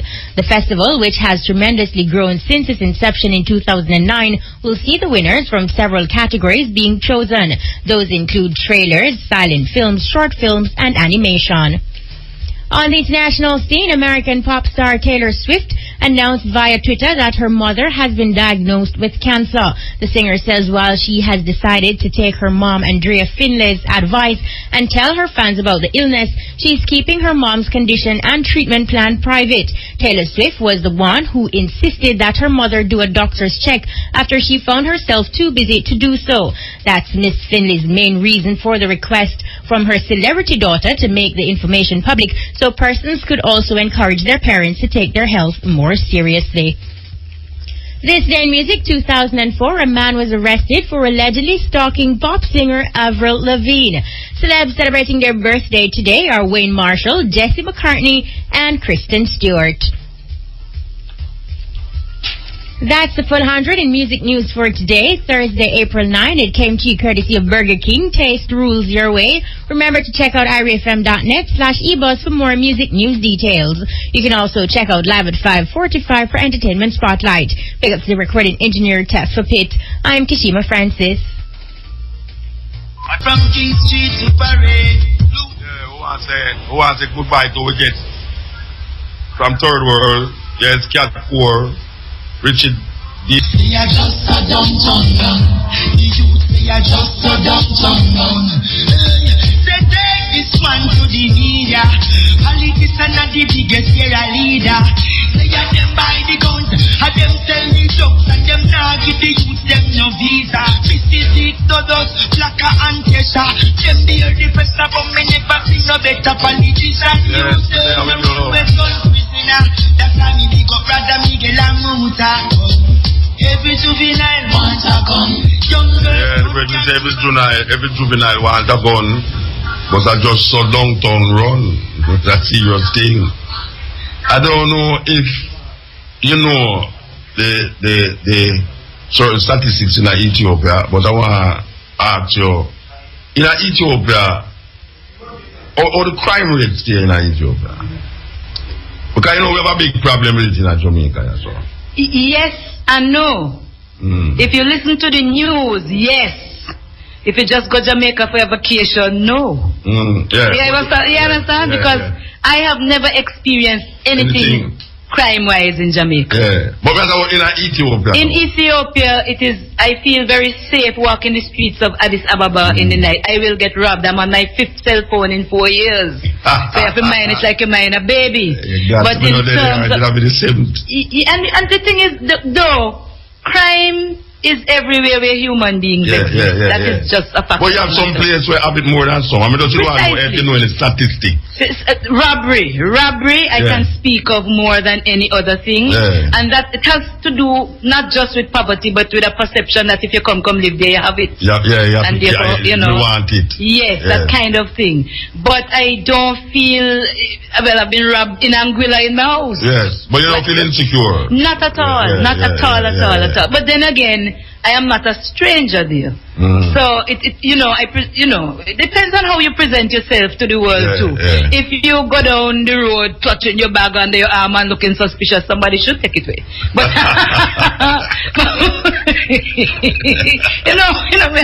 at the same time, I've not found it necessary to have the screw face that I would have in certain parts of Kingston. I have a face that I've developed that, in my opinion, yes, in my opinion, my screw face is intended to say, if you touch me, I will kill you.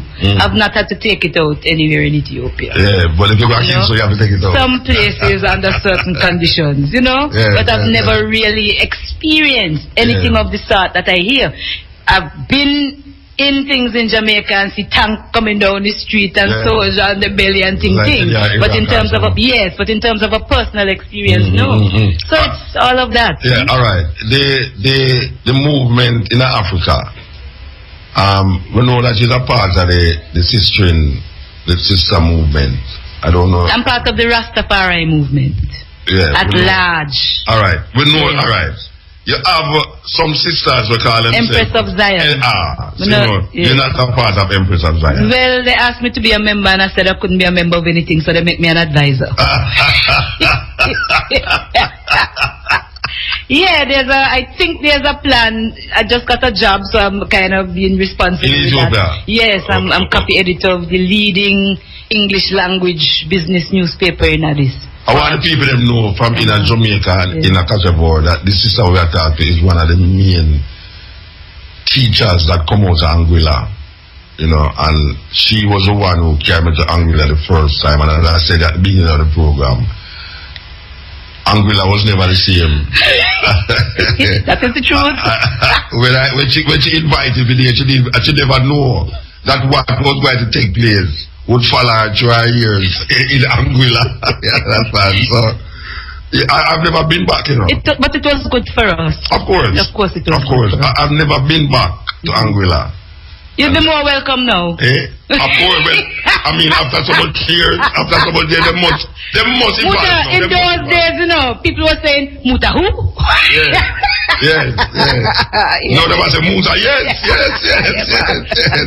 And your song that was banned has been unbanned long time. Oh, the man banned it? Oh, gosh, man. I know that making it get into that problem, you know. Oh, you could have bring a brother like that and Anguilla to come say him to the Parika. You know. It was the Christian Council that they take it on. Oh, the Christian Council. Yeah, my gosh, man.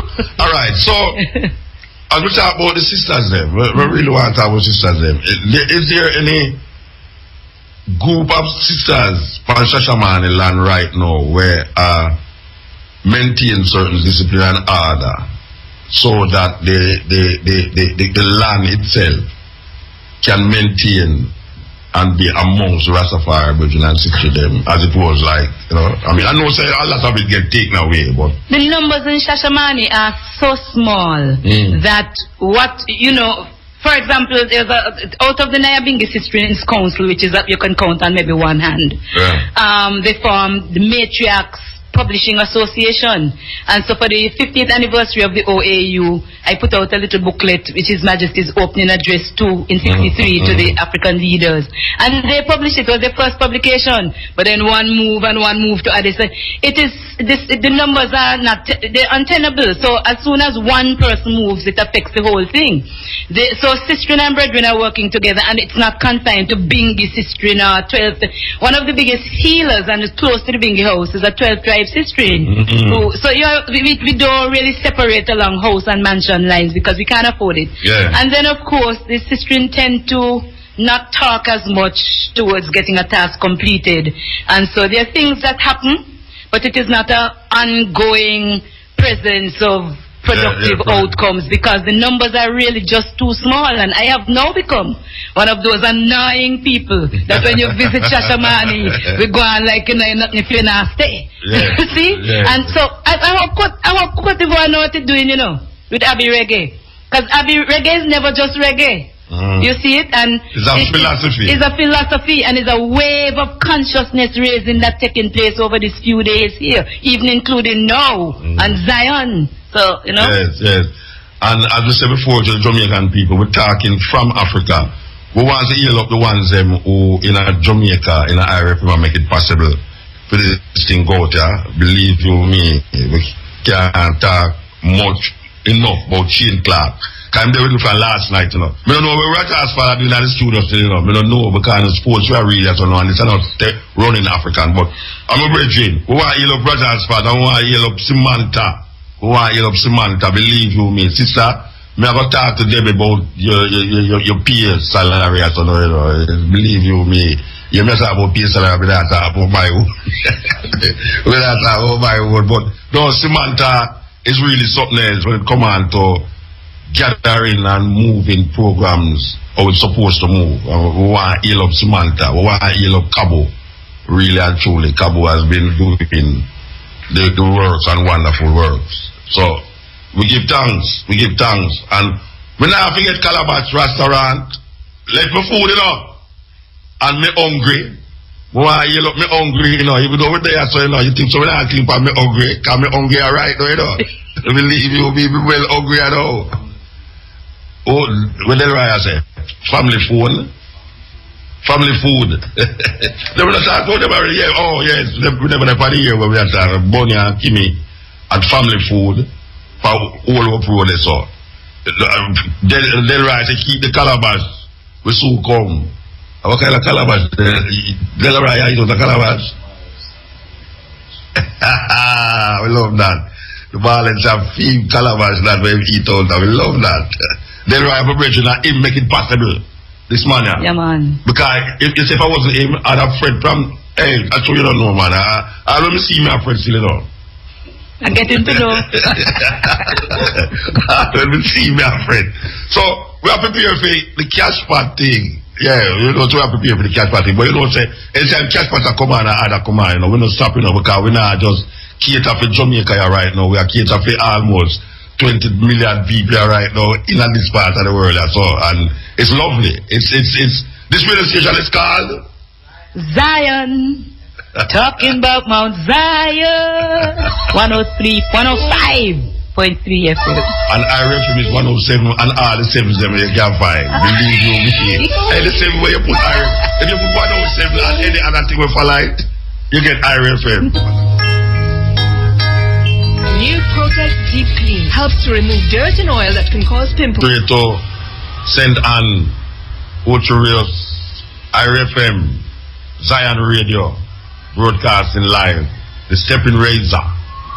Yes, Mama, we're there again. We're there. You know what you're wondering, Muta, if this don't have to be the end of it between Irie and Zion? No, at the beginning. Yeah, man, give thanks. Yes, I. No, wait, let me ask that question. Let me ask, because you have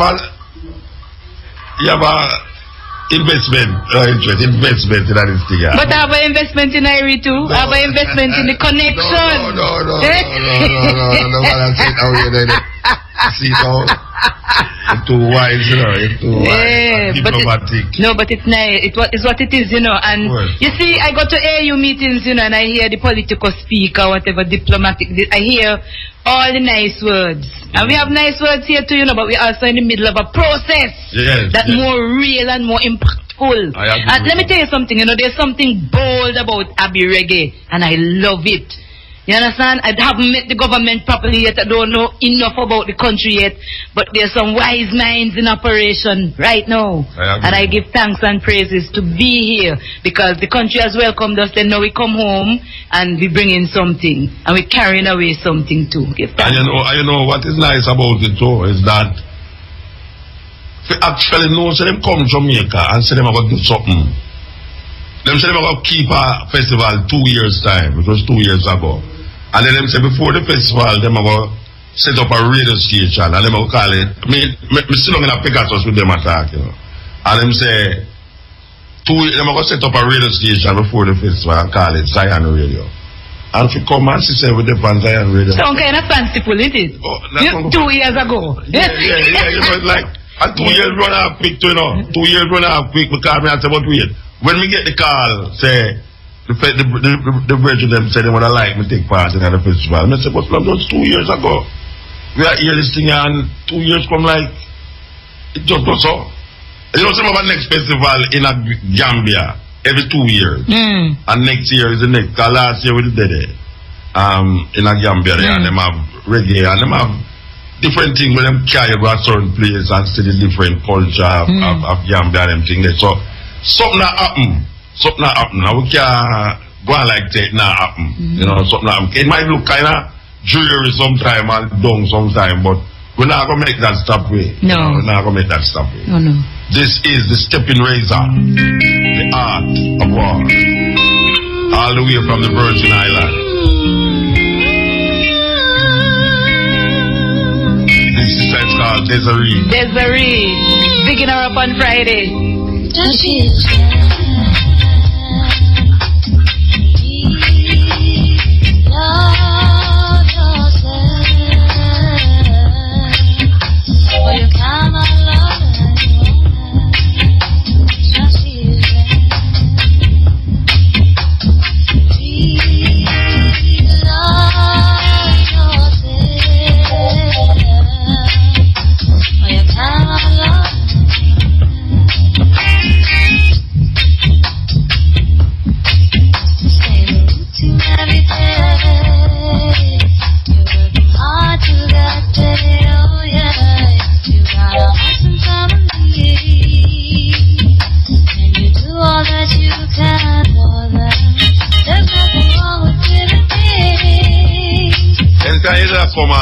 Enter that form. You have to go through Europe for reach. No. Oh, because you know, so them have the air flight that get cheaper if you go through Europe. Yeah, well, yes, but I'm not interested in cheapness if I have to go through Europe. I said, oh, you reach that. I come straight down on our airline, Ethiopian. Ethiopian airline come Yeah, we make one stop in Cotonou. I never know the Ethiopian airline come here. So. Well, I never know neither, but I know now. You're nice, you know, believe you. You're nice. I like a quick dance. I like how you quick. Remembering to get your well. I'm so before you love your house and your that's a love job. That's a love job. Judge you please love yourself before you love anyone else. Judge you please love yourself. Yeah, it is 11 minutes past 10 o'clock in Côte d'Ivoire, and it is 11 minutes past 5 o'clock in Jamaica. It's well dark out there, you know, say when we left us out, a stage show we gone, we want some African perform. Leading the people astray, self-unity is necessary, but some know everyone else is and don't know themselves. They don't know themselves. Judge Jesus.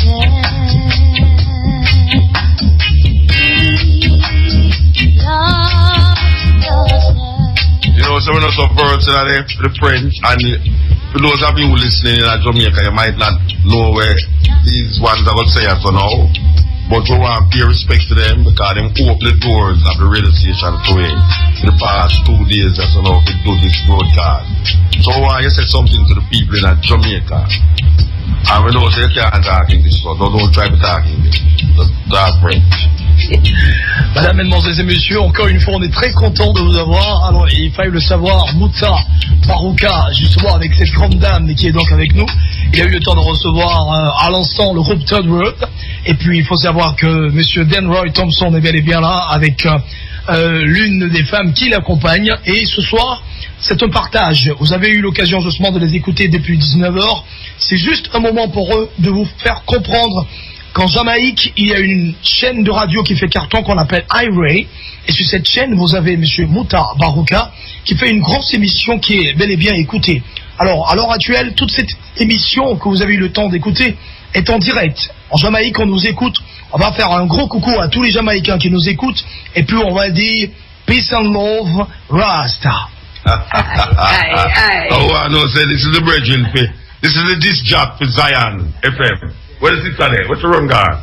No, we can't leave her out of the mix, you know, because if it wasn't she, I know we'd all look for a piece of wire where the man them couldn't find. One little piece of wire, we all look for a couple of hours well, and the dirt is not just going out dry and stick out the wire. Now forget you. Bonsoir à tous, c'est Peace and Love, c'est la Côte d'Ivoire qui vous salue. Content d'être avec vous. Merci encore d'être présent, Mutabaruka et cette grande dame. Et puis voilà quoi, bonsoir. Bonsoir. All right. So, the concert? You're going to the concert? The concert. You're going to the concert tonight? Okay. So, the radio station, they're on auto. You play the music without being here, right? Okay. We want to say give thanks, you know. Give thanks to the moment. Give thanks to the time. Give thanks to the energy. Anything else? Well, if you're in Côte d'Ivoire, if you're in Abidjan, come out tomorrow in the day, come out again tomorrow in the night. No, believe you me. I look at your face and it just a glow. You know, it just a glow. I mean, we know you long time today, but a long time we don't see you. Yeah. Long time we don't see you. From a Virgin Island. A Virgin Island we do there. And we'll, no, last time it's Virgin Island. St. Lucia. 2 years, no, Virgin Island. Virgin Island. Yeah. From the time there, me not see you. I mean, I tell you, you glow. Thanks, Brother Muta. Ethiopia, I make you glow. Believe you. Well, it maybe it's Côte d'Ivoire make me glow, because them don't tell me how much me I glow in Ethiopia. Zion! We love that. Yeah. Yeah, man, listen, anybody who hear Third World already, I don't have to invite them because they will come again. But if you've never heard Third World, you have to come out tomorrow night. And in the day is all kind of things about the roots of the music and where it come from and all the rest of it. In the night is the performance, and again on Friday night. Yes. So I want the people in Jamaica to say it's not too late for reach a concert Friday. Because we are perform Saturday, and Margaret Heritage are perform Sunday, and Kimani Mali are perform when? Friday. Kimani Mali are perform Friday. Me and Judy Mott and Master Griffiths are perform Saturday, and Margaret Heritage are perform Sunday. For those of you in Jamaica who want to come, trust me, Delta take you to Atlanta, take you to either Ghana or Paris, and Paris take you straight to Cote d'Ivoire. And we give thanks to the moment, give thanks to the time, give thanks to the energy. And you know, so at this time, to the program I go run out at now. A music style, we have create a little music. Same Judy Mott in Africa. Believe you me, it sweet me, really. So as we say, Master Griffiths, Judy Mott. We can't play Judy Mott and don't play Master. We're gonna go to the Master Griffiths. With a little time we have leave. We want to give thanks to the moment and the time and the energy. It has been wonderful last night and tonight. It has been wonderful.